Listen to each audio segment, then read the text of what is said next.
The fake Bhutanese refugee scandal continues to grip the nation as the Nepali police submitted its final investigation report on the scam to the District Attorney Office today with recommendations to prosecute 32 alleged culprits, 16 of them who are in police custody and the remaining still absconding.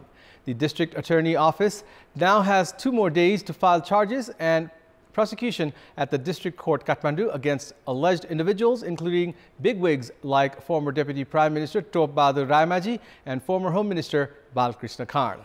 Good evening, I'm Abhyuday Shrestha, and these are the headlines of the hour. Police submit the final investigation report on the fake Bhutanese refugee scam to the District Government Attorney Office. 32 individuals made defendants in violating 6 different acts. Discussions on the government's policies and programs enter day 2. Lawmakers of the main opposition CPN-UML criticize the government's policies and programs, ruling lawmakers adopt a defensive policy. Moscow and Beijing lash out against the G7 summit in Hiroshima, Japan, call the Group of 7 a hindrance to world peace. Women's Volleyball Challenge Cup kicks off in Kathmandu. Nepal defeat Kyrgyzstan. Uzbekistan outclassed Sri Lanka 3-0 in the inaugural match. India also overpowered Bangladesh in straight sets. Nepal police have concluded their investigation on the fake Bhutanese refugee scam and submitted the final report with recommendations to the District Government Attorney Office. The investigation was carried out for 59 days and a 150-page report has been furnished with recommendations for action against 32 defendants, including 16 that have been arrested and 16 that are still absconding.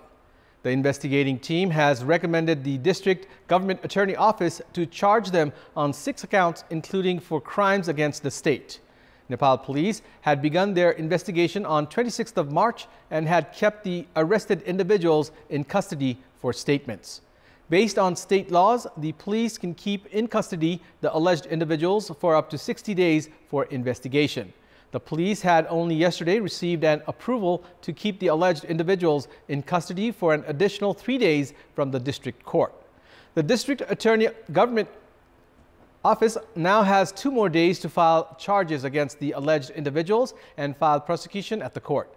The fake Bhutanese refugee controversy has pulled political bigwigs, including former Deputy Prime Minister Top Bahadur Raemaji, former Home Minister Balkrishna Khan, Indrajit Rai, Security Advisor to former Home Minister Ram Bahadur Thapa, Secretary Tek Naran Pandey, Bhutanese leader Tek Nath Rizal, Chair of Nepal Hajj Committee Shamsher Mia, among other high-profile individuals. The genuine Bhutanese refugees residing in a refugee camp in Chapa have become agitated after Bhutanese leader Tek Nath Rizal was arrested due to his involvement in the fake Bhutanese refugee scam. The genuine Bhutanese refugees residing at the camp in Beldangi camp had remained silent amid fear of the racketeers involved in the Bhutanese refugee scam. The Bhutanese refugees have started raising their voices, demanding investigation on local level, as well after their main leader, Tek Nath Rizal, was found involved in the case. They have also demanded investigation on former officials of the Camp Operation Committee. The Bhutanese refugees have said that they were compelled to seek refuge in Nepal due to the leaders of Bhutan. They have alleged that leaders and high-level officials have never visited the camp and have not made any effort to address their plight. Meanwhile, it is yet to be seen if their voices will be heard and investigations will be conducted on the camp operators. CPN Unified Socialist Chair Madhav Kumar Nepal has said the government must work to resolve the ongoing economic crisis and gain public's trust. Participating in the parliamentary session to discuss on the government's policies and programs for the next fiscal year, Chairperson Nepal called on the need to find solutions to the ongoing crisis and to ensure implementation of the policies and programs. Lawmakers from both the ruling and opposition parties put forth their thoughts on the policies and programs on the second day of the discussion session today. Chief Minister of Lumini Province, Dilli Bahadur Chaudhary, has expanded the Council of Ministers for the second time. Chief Minister Chaudhary added 3 more ministers to his cabinet today. Likewise, he has also given responsibilities to the 2 ministers who were without portfolios. Santosh Pandey has been appointed as the Internal Affairs and Law Minister, while Dharma Bahadur Chaudhary has been given the responsibility to lead the Ministry of Fiscal Infrastructure Development.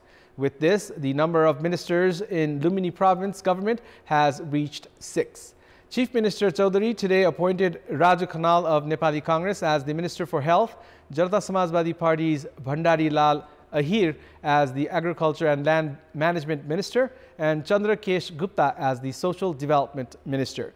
Newly elected ministers Raju Khanal, Chandrakesh Gupta and Bhandari Lal Ahir took the oath of office in secrecy from Lumini Province Governor Amik Serchan this afternoon.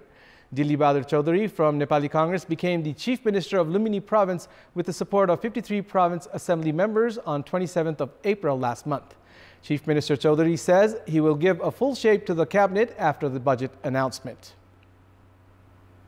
The federal parliament has begun electronic attendance system from today as the parliament secretariat made lawmakers sign their electronic attendances. The implementation of the electronic attendance following repeated low attendance of lawmakers at the parliament sessions that often resulted in adjourning sessions due to lack of majority. The electronic attendance system has been initiated following the directive of the Speaker. Meanwhile, the National Assembly has been implementing the electronic attendance since its 13th session.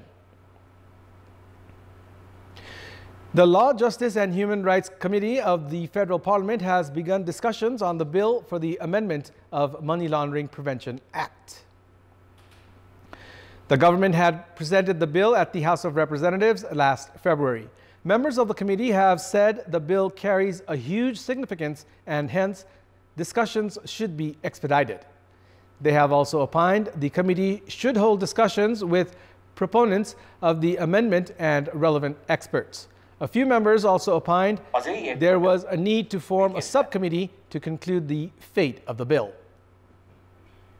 While most local levels depend largely on the grants allocated by the center, Kathmandu Metropolis is poised to challenge the trend as it prepares for the next fiscal year's budget plans. The federal government managed to collect just 54% of its target revenue in the 10 months of the ongoing fiscal year, which amounts to 756 billion rupees. This resulted in the government reducing its budget for the next fiscal year, including the grants allocated for local levels. However, despite the ongoing economic slump, Kathmandu Metropolis managed to collect substantial revenue in the same period, which has been attributed to its tight revenue policies. The metropolis that had allocated 25.41 billion rupees for the ongoing fiscal year is preparing to raise its budget for the next fiscal. Kathmandu Metropolis has collected over 925 million rupees additional internal revenue compared to previous year. The metropolis had aimed at collecting 4.85 billion rupees, of which it has already collected 4.386 billion rupees. The metropolis has also received 1.143 billion rupees under revenue distribution among federal and provincial setups this year, which was 764 million rupees last year. It has raised around 978 million rupees in taxes related to properties. It's time now for our segment Public Pulse, where you text us with your opinion. Public Pulse. Here's the question. What should the government do to safeguard home industries? Your options are A. Use domestic produce, B. Grant in raw materials, and C. Industry-friendly policies. The voting is on. Type NEWS, select your option A, B, or C, and send it to 34001 to share your opinion with us. And it's time now for the international updates.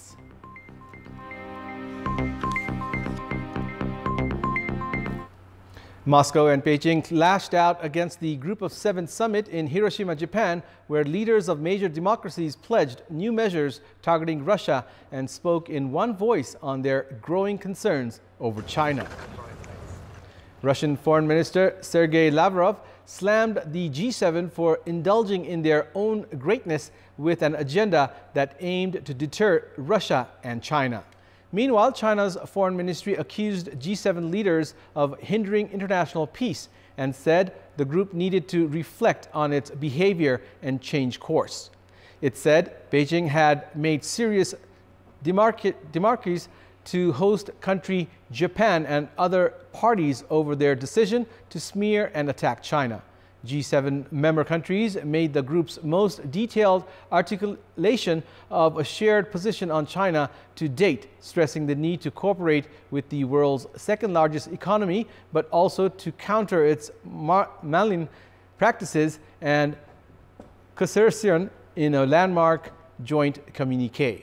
Leaders also pledged new steps to choke off Russia's ability to finance and fuel its war, and vowed in a dedicated statement to ramp up coordination on their economic security, a thinly veiled warning from members against what they see as the weaponization of trade from China and also Russia.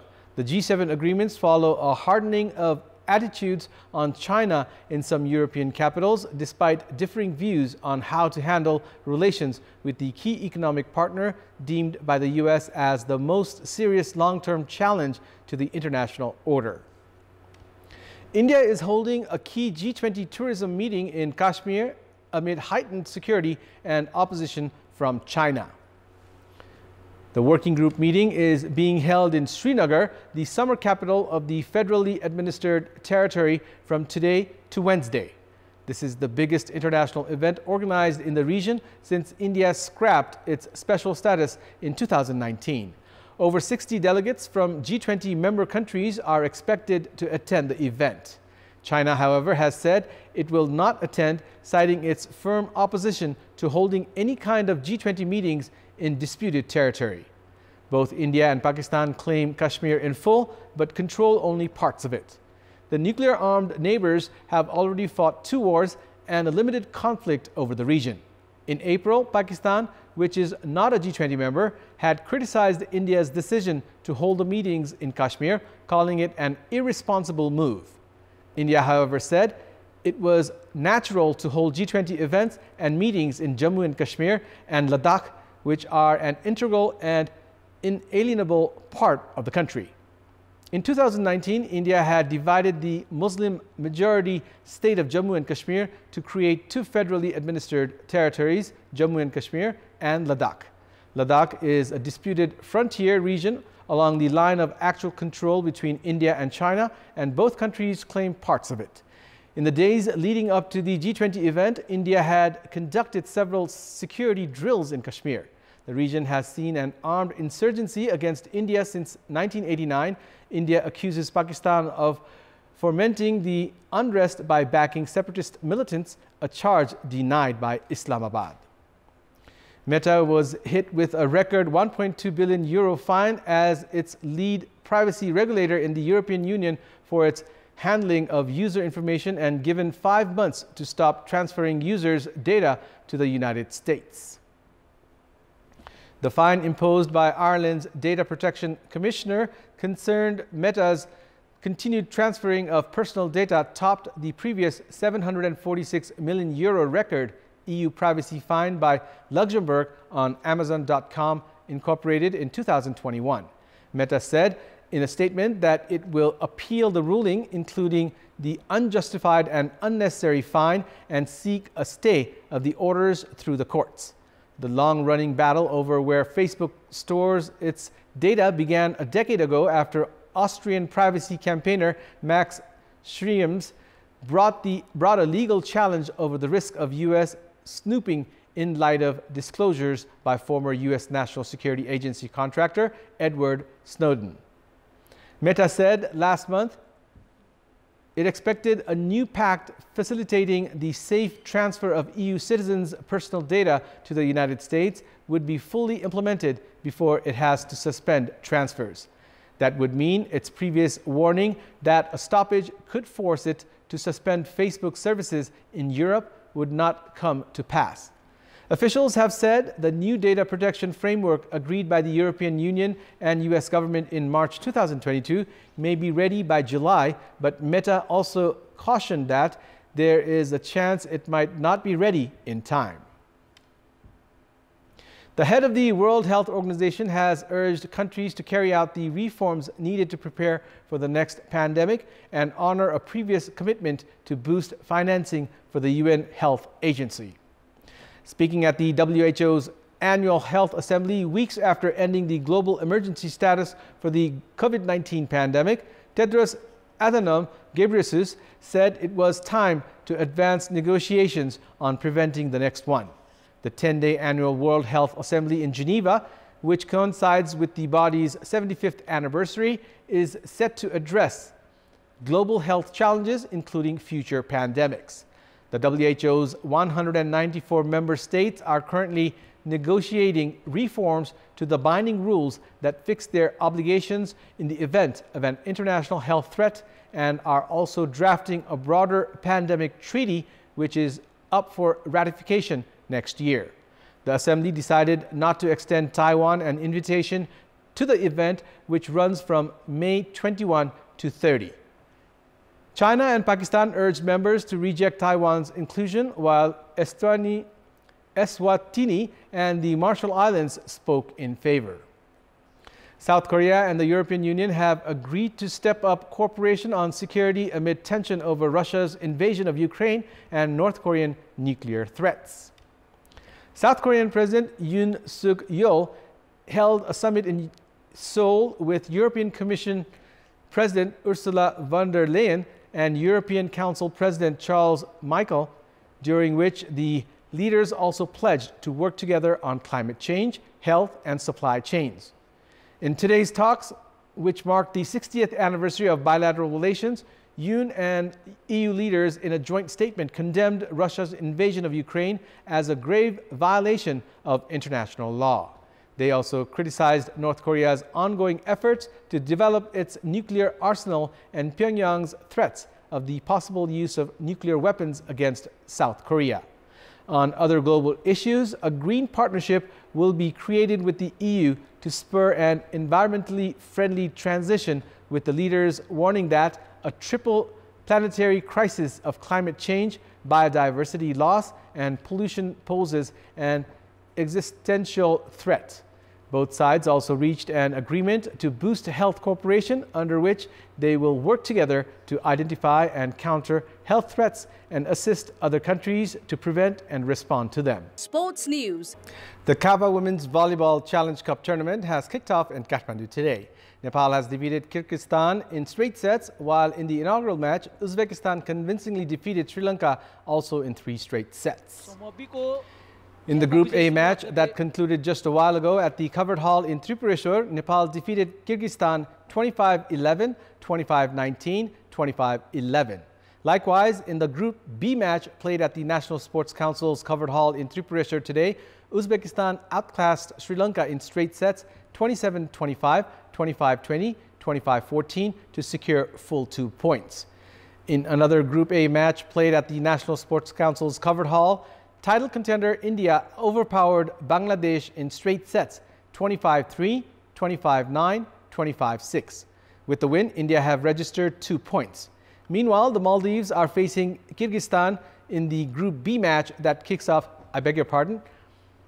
Maldives are facing Kazakhstan in the Group B match that kicks off at 7 p.m. today. A total of 8 teams are participating in the Kava Women's Volleyball Challenge Cup tournament. Nepal are in Group A alongside Bangladesh, India, and Kyrgyzstan. Likewise, Group B consists of teams from Sri Lanka, the Maldives, Uzbekistan, and Kazakhstan.